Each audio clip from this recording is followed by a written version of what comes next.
एक मसरूफ railway station की गहमागहमी में, जहां हर कोई अपनी मंजिल की जानिब बढ़ रहा था, ट्रेन अपना सफर पर रवाना हुई। सफर के आगाज से ही अहमद खामोश था। बच्चों से बेखबर होकर ट्रेन की खिड़की से बाहर देखता रहा। उसकी खामोशी में एक अजीब सी बेपरवाही महसूस होती थी। वो सिर्फ अपनी ही किसी दुनिया में गुम था। एक तरफ अहमद का ये हाल था तो दूसरी तरफ बच्चे। वो भी कमाल थे। हर चीज से बेखबर, अपनी ही शरारतों में गुम। कभी कोई किसी को तंग करता तो कभी कोई। उन बच्चों की वजह से ट्रेन के सारे मुसाफिर तंग आज के थे। किसी को किताब पढ़ने में मुश्किल हो रही थी तो किसी की नींद में बच्चों की वजह से खलल पैदा हो रहा था। बच्चों की वजह से एक अजीब सी बेसुकूनी की कफियत थी। वो सब सुकून चाहते थे जो बच्चों की वजह से मिलना मुश्किल नजर आता था। ऊपर से अहमद भी बच्चों को कुछ नहीं कह रहा था। ऐसा लग रहा था जैसे अहमद को किसी की भी परवाह नहीं। आखिरकार ट्रेन के एक मुसाफिर की बर्दाश्त जवाब दे गई।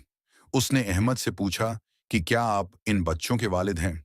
तो अहमद ने हाँ में जवाब दिया और फिर खिड़की से बाहर देखने लगा।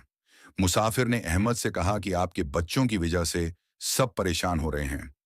अहमद इस बार फिर मुसाफिर की बात को नजरअंदाज करते हुए ट्रेन से बाहर देखने लगा और उसकी खामोशी ने सबको यह सोचने पर मजबूर कर दिया कि वो एक बेपरवाह वालिद है जो सिर्फ अपनी दुनिया में गम है, किसी दूसरे की कोई परवाह नहीं। मुसाफिर को अहमद का नजरअंदाज करना अपनी बेइज्जती महसूस हुआ है। उस पर मुसाफिर ने दोबारा अहमद को बच्चों की तरफ मतवजा करवाना चाहा, जिस पर अहमद ने बताना शुरू किया कि उसकी बीवी काफी दिनों से एक करीबी शहर के अस्पताल में जेर इलाज थी। अभी कल ही उसकी और बच्चों की उसकी बीवी से बात हुई थी।